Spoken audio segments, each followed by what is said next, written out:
آج کی دنیا کے اضطراب اور پراگندگی ذہن نے انسان کو اس مقام پر پہنچا دیا ہے کہ وہ انسانیت کی شناختی بھول گیا ہے۔ حکیم مطلق کی بنائی ہوئی اس وسیع و عریض کائنات کے سب سے چھوٹے پلانٹ پر رہتے ہوئے اپنی بڑائی کا زوم انسان کے ذہن میں ایسا سما گیا کہ صرف اپنی خواہش نفس کہ اسے کسی دوسرے سے کوئی غرض نہیں۔ اس کے ثبوت کے لیے ہمیں کہیں جانے کی ضرورت نہیں۔ جس معاشرے میں ہم رہتے بستے ہیں وہاں کی اقدار اور اخلاق کو دیکھیں تو یہ سب چیزیں ہمارے سامنے ہیں۔ اس دور میں تو انسانوں کی شناخت کرنا مشکل ہو گیا ہے۔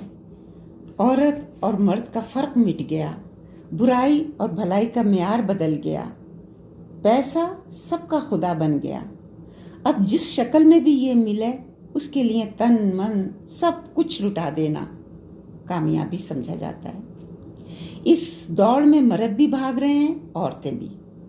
ہم عورتیں ہر وقت عورتوں کی باتیں کرتے اور سنتے رہتے ہیں، لیکن اپنے بارے میں ہم کچھ نہیں جانتے۔ جو کچھ دنیا کہتی ہے اس کے مطابق ہماری زندگی ہوتی ہے۔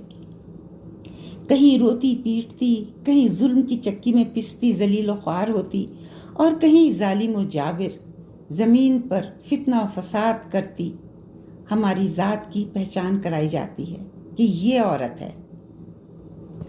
لیکن ہم جاننا چاہتے ہیں عورت کیا ہے، اس کا مقام کیا ہے، وہ کس مقصد کے لیے پیدا کی گئی ہے، دنیا اسے کیا سمجھتی رہی ہے اور کیا سمجھتی ہے۔ مگر بحیثیت مسلمان ہمیں اس سے دلچسپی ہے کہ اسلام میں عورت کا کیا مقام ہے اور اسلامی معاشرے میں اس کا کیا رول یعنی اس کا کیا کردار ہے۔ اس سلسلے میں جو کتاب میں آپ لوگوں کو پڑھاؤں گی وہ ہے عورت اسلامی معاشرے میں۔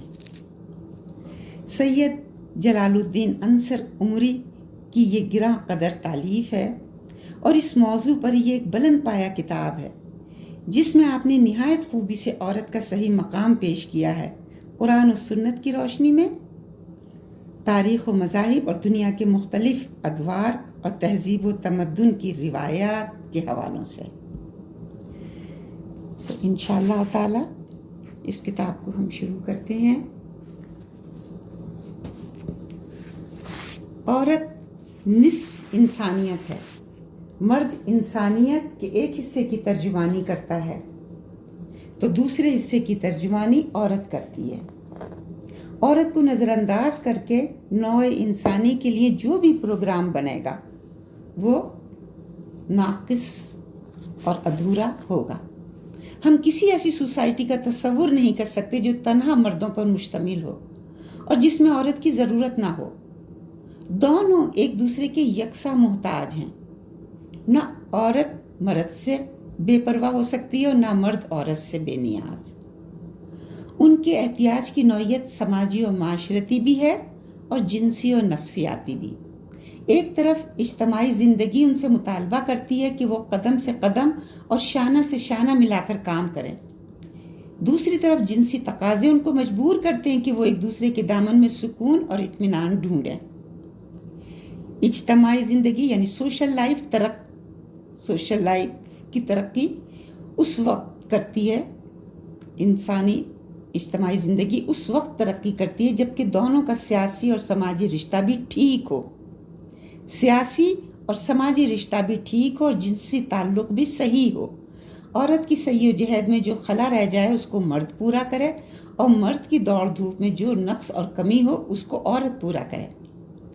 اسی طرح جنسی تعلق کو اپنی فطری حد میں رہنے دیا جائے اور لذت کشی کا ذریعہ نہ سمجھ لیا جائے۔ لیکن اگر مرد اور عورت کے سماجی اور معاشرتی رشتوں میں عدم توازن اور جنسی تعلقات میں یعنی انٹیمیٹ ریلیشن میں بے اعتدالی ہو تو معاشرہ زوال اور انحطاط کی طرف بڑھنے لگتا ہے، کیونکہ سماجی رشتوں میں توازن نہ ہونے کا نتیجہ یہ نکلتا ہے کہ اجتماعی زندگی کے بعض گوشے خالی اور ویران ہونے لگتے ہیں اور بعض گوشوں پر ضرورت سے زیادہ قوت صرف ہوتی جاتی ہے، اور یہ دونوں ہی باتیں معاشرے کے لیے تباہ کن ہوتی ہیں۔ اسی طرح جنسی تعلق میں بے اعتدالی سے سوسائٹی یا تو بے راہ روی کا شکار ہو گئی یا تجرد کی طرف مائل ہو گئی، اور ان دونوں چیزوں سے ہم واقف ہیں۔ اب تک کی تاریخ بتاتی ہے کہ جن قوموں میں جنسی آوارگی عام ہوئی وہ زیادہ دیر تک زندہ نہیں رہ سکی، اور تجرد پسندی نے تو کسی تہذیب کو وجود ہی میں نہیں آنے دیا، یعنی راہبانہ زندگی اور اپنے اوپر اللہ کی نعمتوں کو حرام کر دینا، اس سے کوئی معاشرہ تو بننا بڑی بات ہے، انسانی جو ہیں وہی باقی نہیں رہے۔ موجودہ تہذیب عورت اور مرد کے درمیان سماجی روابط قائم کرنے میں بھی ناکام ہے، اور جنسی مسئلہ حل کرنے میں بھی۔ اس نے عورت اور مرد کا سماجی رشتہ متعین کرنے میں غلطی یہ کی کہ عورت کو اس کے حقیقی مقام سے ہٹا کر مرد کی صف میں کھڑا کر دیا، چنانچہ وہ مرد کے دائرے میں تو تگ و دو کرتی ہی نظر آتی ہے، یعنی وہ جو مرد کا دائرہ کار تھا اس میں اس کو کھڑا کر دیا عورت کو لا کے، تو اس میں تو وہ جد و جہد کرتی ہوئی، محنت کرتی ہوئی نظر آتی ہے، لیکن اس میدان سے غائب ہے جس کے لیے فطرت نے اس کی تخلیق کی تھی، یعنی اس دائرہ کار سے وہ بالکل بھاگی ہوئی ہے جس کے لیے اللہ نے اس کو بنایا تھا۔ جنسی جذبات کو موجودہ تہذیب نے اس قدر ابھارا ہے کہ انسان کے دل و دماغ پر ان کا مکمل غلبہ ہو گیا ہے۔ اس کا نتیجہ یہ ہے کہ ٹھوس کاموں سے توجہ ہٹتی جا رہی ہے اور لذت پسندی کا رجحان فروغ پا رہا ہے۔ یہ ہمارے معاشرے ہیں جن میں ہم رہ رہے ہیں، یہ سب کچھ ہو رہا ہے۔ موجودہ تمدنی و معاشرتی حالات پر غور و فکر کرنے والا انسان اس اعتراف پر مجبور ہے کہ عورت اور مرد کے غلط رشتے نے موجودہ تہذیب کی بنیادیں ہلا دی ہیں، اور انسان کو ایک ایسے مقام پر کھڑا کر دیا جہاں سکون اور چین کے ہزار سامان ہونے کے باوجود وہ سکون سے محروم ہیں۔ یہ حالات ہیں جن میں اسلامی معاشرے میں عورت کا تعارف کرایا گیا ہے۔ یہ وقت کے سوشل نقشے میں کوئی پیوند کاری نہیں ہے، بلکہ یہ اس دور کے لیے ایک نیا اور مختلف نقشہ ہے، چاہے دنیا اس کو قبول کرے یا نہ کرے۔ لیکن ہمارا یقین ہے کہ صرف اسلامی معاشرے نے عورت اور مرد کے سماجی اور جنسی تعلقات کے لیے صحیح بنیادیں فراہم کی ہیں۔ ان بنیادوں پر جو تعلقات قائم کیے جائیں گے وہ کامیاب ہوں گے، ان کے علاوہ جس بنیاد پر بھی یہ تعلقات قائم ہوں گے ان کی ناکامی یقینی ہے۔ ہم اس چیز کا یقین کر لیں، اور جب تک ہمیں کسی بات کا یقین نہیں ہوتا تو ہم اس چیز کے متعلق شک و شبے میں پڑے رہتے ہیں، کنفیوز رہتے ہیں، اور اسی وجہ سے ہماری فطرت جو ہے وہ بے چین ہوتی ہے۔ تو ہم دیکھتے ہیں عورت کا مقام ادیان عالم میں، یعنی دنیا کے مختلف مذاہب میں عورت کا کیا مقام ہے۔ اس وقت زمین کے مختلف حصوں پر تقریباً 3 ارب انسان پائے جاتے ہیں، اور سائنسدانوں کے اندازے کے مطابق نوع انسانی کی عمر 2 لاکھ سے زیادہ ہے۔ اس لمبی مدت میں انسان کن کن حالات و مراحل سے گزرا، کس طرح کے مسائل و مصائب کا اس نے سامنا کیا، کہاں کہاں اس کی آبادیاں تھیں، اور کس طرح کی اس نے زندگی گزاری، وحشت و بربریت سے تمدن کی طرف ترقی کی یا علم و ترقی کے بعد پستی اور بربریت کی طرف آیا، یہ اور اس قسم کے سینکڑوں سوالات ہیں جن کے بارے میں کوئی قطعی رائے قائم نہیں کی جا سکتی، کیونکہ انسان اپنے ماضی سے بہت کم واقف ہے، اور اتنا کم واقف ہے جتنا کوئی 70 سال کا بوڑھا اپنی زندگی کے 1 سال کے بارے میں جانے۔ لیکن یہ بات پورے یقین سے کہی جا سکتی ہے کہ انسان کے سفر کا آغاز عورت اور مرد کے اتحاد سے ہوا، اسی سے اس کی نسل بھی پھیلی، اور علم و فن، صنعت و حرفت اور تہذیب و تمدن میں بھی ارتقا ہوا، کیونکہ قدرت نے فطری جذب و کشش کے ذریعے سے ان کے درمیان تعلق قائم کیا، جو ان کو بغیر کسی خارجی محرک کے ایک دوسرے کی طرف بڑھنے اور جڑے رہنے پر مجبور کرتا ہے، اور جس سے ہر عاقل اور بالغ انسان واقف ہے کہ یہ اللہ تعالیٰ نے فطری کشش رکھی ہے عورت اور مرد کے درمیان۔ حالانکہ ان کی دلچسپیاں مختلف ہیں اور ان کے کام کے دائرے الگ الگ ہیں۔ عورت اپنے خون کے ذریعے نسل انسانی کی پرورش تو کر سکتی ہے، لیکن بیرون خانہ مشقت آمیز کام کر کے اپنی معاش فراہم کرنا یا میدان جنگ میں دشمنوں کا مقابلہ کرنا اس کے لیے دشوار ہے، کیونکہ قدرت نے اس کو آہنی پنجہ اور قوی بازو نہیں عطا کیے، لیکن وہ اپنے سینے میں مہر و الفت اور ہمدردی اور ایثار کی وہ جذبات رکھتی ہے جو نسل انسانی کی پرورش، گھر کا انتظام اور خاندان کے استحکام کے لیے قدرت نے اس کو عطا کیے، جبکہ دشمن سے مقابلہ اور مدافعت، جانوروں کا شکار، زراعت و تجارت کے میدان مرد کے لیے مخصوص رہے ہیں، کیونکہ وہ مضبوط دست و بازو کا مالک، جفاکش اور محنتی فطرت کی ساخت پر بنایا گیا ہے۔ یہ اللہ سبحانہ و تعالیٰ کی بنائی ہوئی ساخت ہے، یہ اللہ سبحانہ و تعالیٰ کے بنائے ہوئے دو سانچے ہیں۔ مگر افسوس، عورت اور مرد کی قوت و صلاحیتوں کا یہ فرق تاریخ کے اکثر ادوار میں عزت و ذلت کا معیار بن گیا، کیونکہ مرد زوراور اور قوت اور طاقت رکھتا ہے اور ایسے بہت سے کام بآسانی کر لیتا ہے جو عورت کی حد استطاعت سے عام طور پر باہر ہوتے ہیں، یعنی اس کے پاس وہ طاقت ہی نہیں ہے کہ وہ کام کر سکے۔ اس لیے مرد کو عرفہ اور اعلیٰ سمجھ لیا گیا اور اس کے مقابلے میں عورت کی حیثیت کمتر قرار پائی گئی۔ یہ ہے وہ چیز جو کہ شیطان نے انسانوں کے دلوں میں، دماغوں میں پھونکی،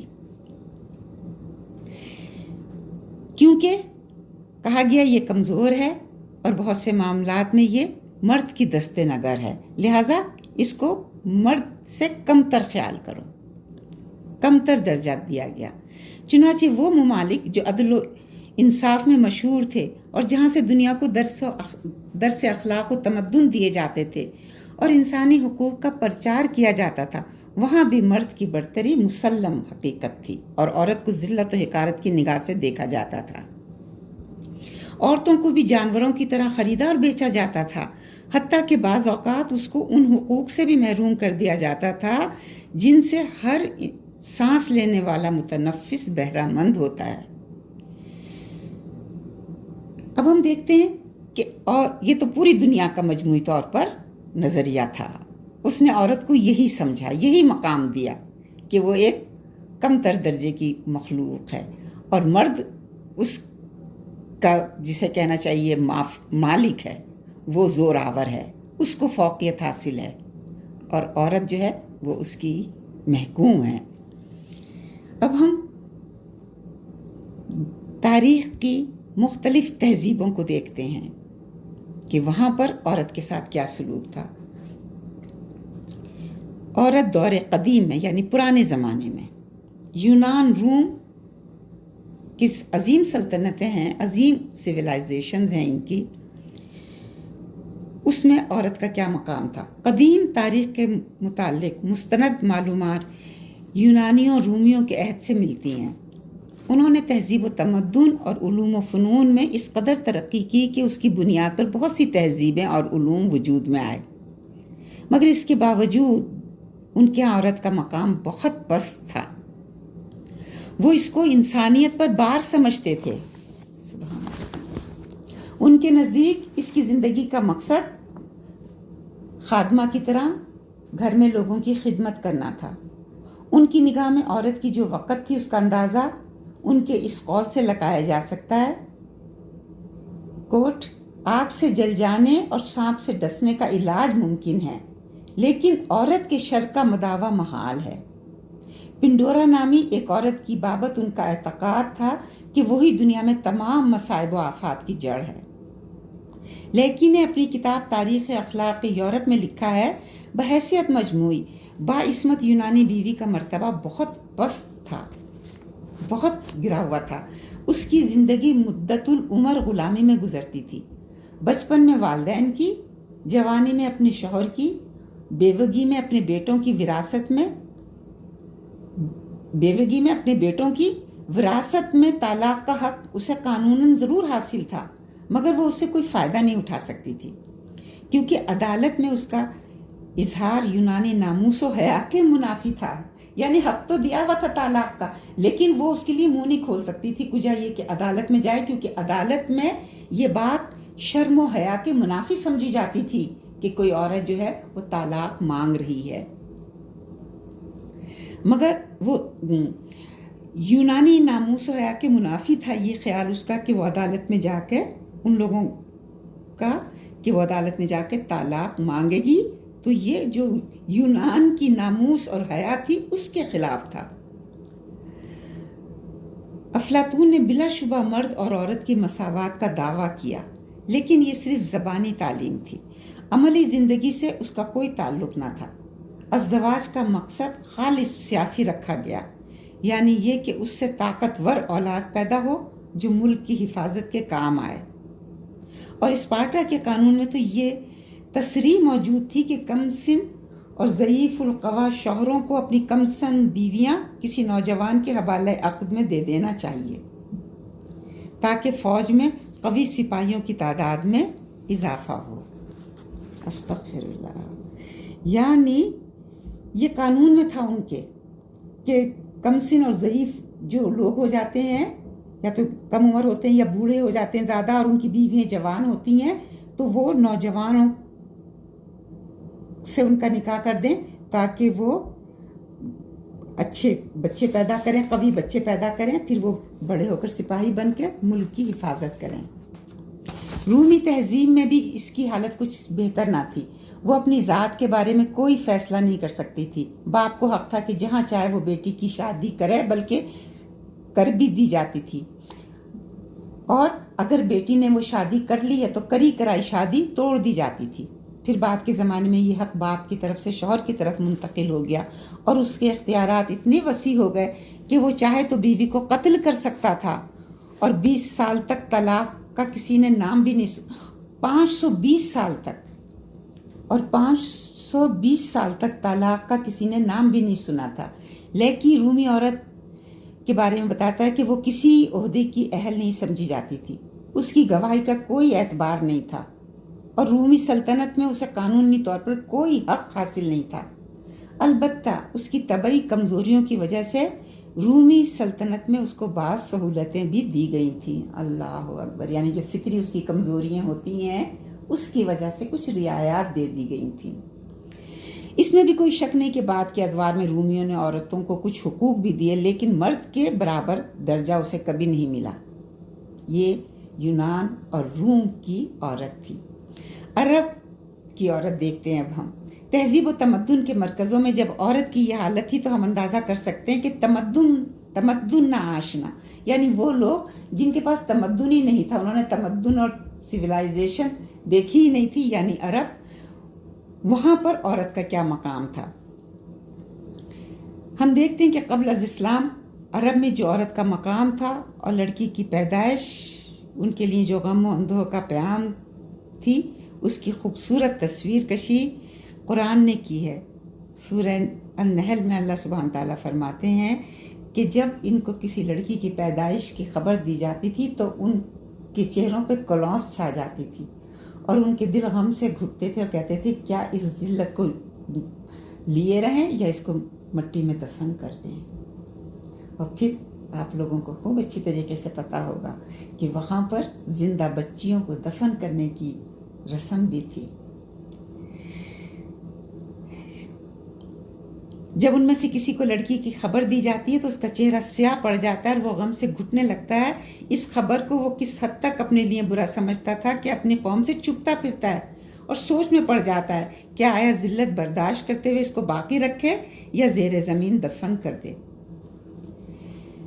اور اسی قسم کے بے شمار واقعات تاریخ کے صفحات پر بکھرے پڑے ہیں کہ کس طرح ظالم باپ اپنی معصوم بچیوں کو زندہ دفن کیا کرتے تھے. اور لوگ اپنی جاہلیت کے واقعات سناتے تھے. کوئی صاحب تھے وہ سنا رہے تھے کہ انہوں نے کس طرح اپنی بچیوں کو دفن کیا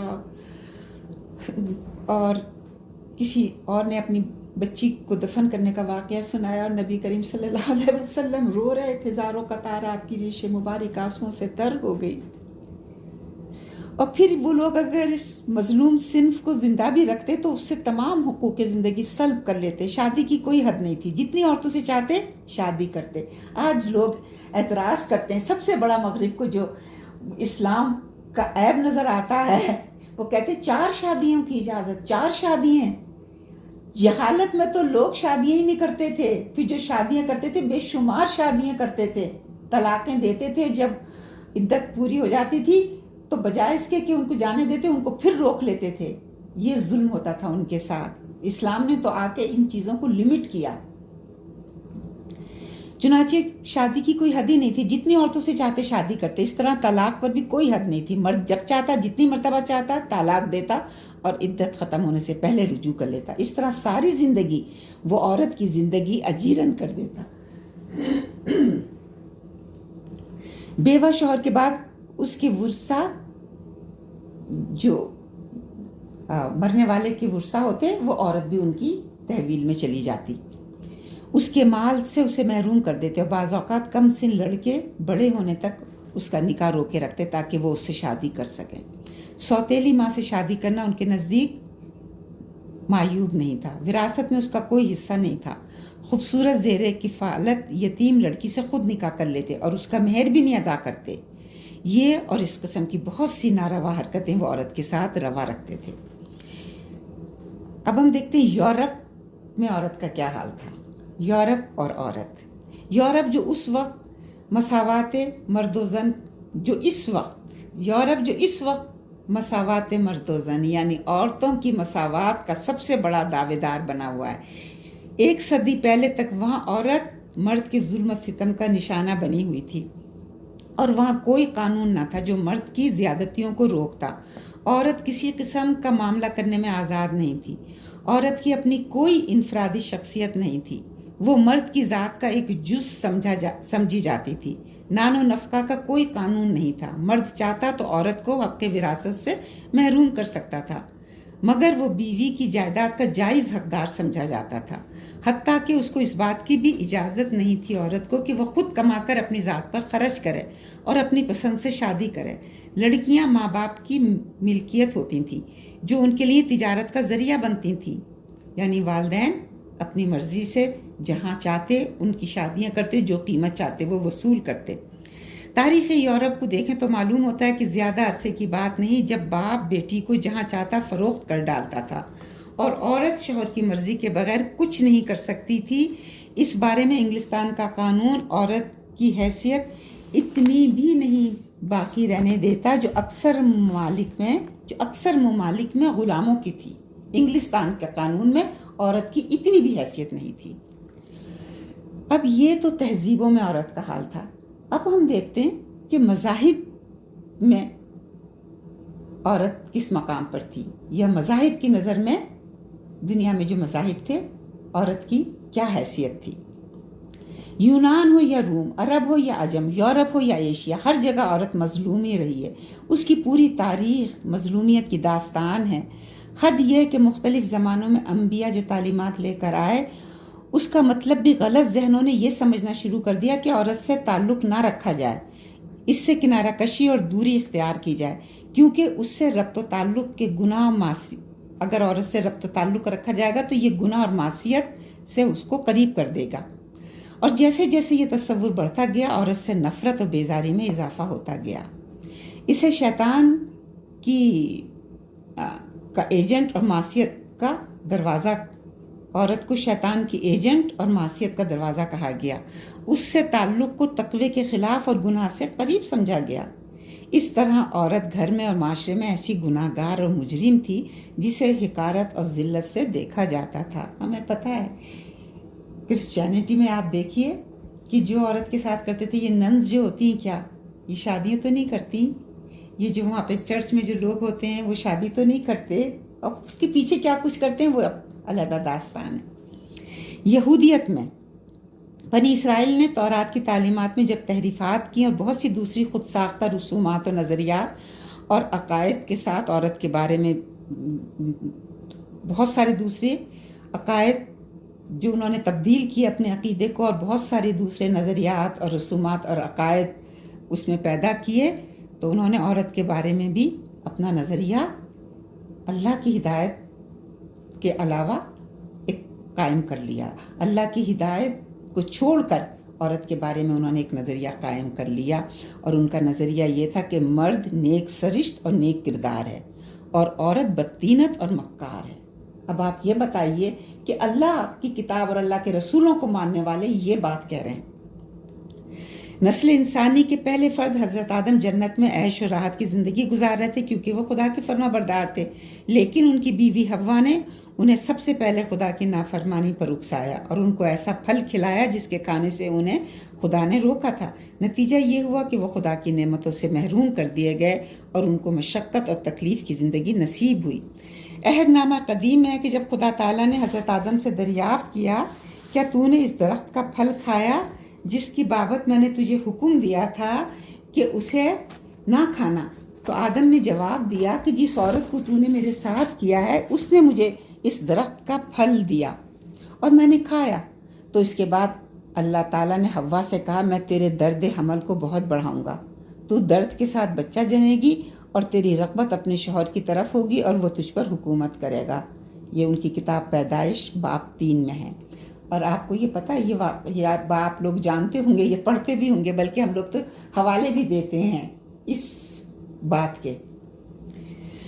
دوسرے الفاظ میں حوا نے آدم کو گمراہ کر کے جس جرم کا ارتکاب کیا تھا اس کی سزا یہ تھی، یعنی اس پر مرد کا غلبہ اور اقتدار اس قدر ہے کہ یہودی شریعت میں کوئی عورت شادی سے پہلے اپنے باپ کے گھر خداوند سے کی ہوئی منت نہ اپنے اوپر فرض کر سکتی ہے نہ پوری کر سکتی ہے جب تک کہ باپ اجازت نہ دے، اور اسی طرح شادی کے بعد شوہر کی اجازت کے بغیر وہ خداوند سے منت یا نظر جو اس نے مانی یعنی مالی یا اپنے اوپر کوئی نیک عمل کرنے کی شکرانے کے طور پہ وہ نہیں کر سکتی، اور اس صورت میں خداوند اس کو معذور سمجھے گا کیونکہ شوہر نے اجازت نہیں دی، اس نے تو منت مانی تھی، اللہ نے اس کی منت پوری کرتی، مگر وہ جو نظر مانی تھی وہ پوری نہیں کر سکتی کیونکہ شوہر اس کی اجازت نہیں دے رہا، باپ اس کی اجازت نہیں دے رہا شادی سے پہلے، تو پھر اللہ اس کو معذور سمجھے گا۔ استغفر اللہ، یہ جھوٹ تھے جو ان لوگوں نے اللہ سے وابستہ کیے۔ یہودی قانون کی روح سے مرد وراثت کی موجودگی میں عورت وراثت سے محروم ہو جاتی ہے، اسی طرح عورت کو دوسری شادی کا بھی حق نہیں تھا۔ عیسائیت اور عورت کے ساتھ عیسائیت کی روش تو بہت ہی زیادہ ناپسندیدہ رہی ہے۔ اس نے اس صنف نازک کو جس قدر پستی میں پھینکا جا سکتا تھا پھینک دیا۔ عورت کے بارے میں عیسائیت کے جذبات کا اندازہ ترتولین کے ان الفاظ سے کیا جا سکتا ہے، عورتوں تم نہیں جانتی کہ تم میں سے ہر ایک حوا ہے، خدا کا فتویٰ جو تمہاری جنس پر تھا وہ اب بھی تم میں موجود ہو تو پھر جرم بھی تم میں موجود ہوگا۔ تم تو شیطان کا دروازہ ہو، تمہیں نے آسانی سے خدا کی تصویر یعنی مرد کو ضائع کیا۔ ہندو مت اور عورت۔ ہندوستان دور قدیم سے ایک مذہبی ملک سمجھا جاتا ہے اور اس کی مذہبی حیثیت ہمیشہ دوسری حیثیتوں پر غالب رہی ہے۔ یہاں عورت کی غلامی اور محکومی انتہا کو پہنچی ہوئی ہے۔ ہندوستان کے مشہور مصنف منوراج نے عورت کے بارے میں کہا ہے، عورت لڑکپن میں اپنے باپ کے اختیار میں رہے اور بیوہ ہونے کے بعد اپنے بیٹوں کے اختیار میں رہے، خود مختار ہو کر کبھی نہ رہے۔ عورت خواہ نابالغ ہو، جوان ہو یا بوڑھی، گھر میں کوئی کام خود مختاری سے نہ کرے۔ عورت کے لیے قربانی اور برت کرنا گناہ ہے، صرف شوہر کی خدمت کرنا چاہیے۔ عورت کو چاہیے کہ اپنے شوہر کے مرنے کے بعد دوسرے شوہر کا نام بھی نہ لے اور کم خوراکی کے ساتھ اپنی زندگی کے دن پورے کرے۔ اور یہ تو آپ کو پتہ ہی ہے کہ ہندو مت میں، ہندو تہذیب میں ستی جو ہو جاتی تھی عورتیں شوہروں کے ساتھ، زندہ بیویوں کو بھی جلا دیا جاتا تھا۔ جھوٹ بولنا عورتوں کا خاصہ ہے۔ جانی کیا برہمن، جس کی تعلیمات ایک عرصے تک ہندوستان کا دستور عمل نہیں، وہ عورت کے بارے میں اپنے خیالات کا اظہار کرتا ہے۔ جھوٹ بولنا، بغیر سوچے سمجھے کام کرنا، فریب، حماقت، طمع، ناپاکی، بے رحمی، یہ عورت کے جبلی عیب ہیں، یعنی عورت ان عیوب کے ساتھ پیدا ہوتی ہے۔ استغفر اللہ، کس قدر بڑے جھوٹ ہیں رب کائنات پر۔ آگ، پانی، جاہل، مطلق، سانپ، خاندان شاہی اور عورت، یہ سب موجب ہلاکت ہیں، ان سے ہمیشہ دور رہنا چاہیے۔ ہندوستان میں ستی کا رواج خود اس بات کی گواہی دیتا ہے کہ یہاں عورت کا کوئی مستقل وجود نہیں سمجھا جاتا تھا اور خاوند کی موت کے ساتھ اس سے بھی زندگی کا حق چھین لیا جاتا تھا۔ ہندو مذہب ہو یا یہودیت یا عیسائیت یا دنیا کا کوئی اور مذہب، ان کے مرکز دنیا کے وہ علاقے رہیں جو تہذیب و تمدن کے لحاظ سے بھی بہت بڑے ہوئے تھے۔ مگر یہ حقیقت ہے کہ اقتدار و قیادت ہمیشہ مردوں کے ہاتھ میں رہی، اور انہوں نے اپنے مذاہب میں تحریف کر کے ظلم و ناانصافی کے ساتھ اپنے افکار و نظریات قائم کیے، جس میں عورت کو صنف نازک ہونے کی وجہ سے پست حقیر سمجھا گیا، اور اس کے ساتھ ہر قسم کی ناروا زیادتیاں کرتے رہے۔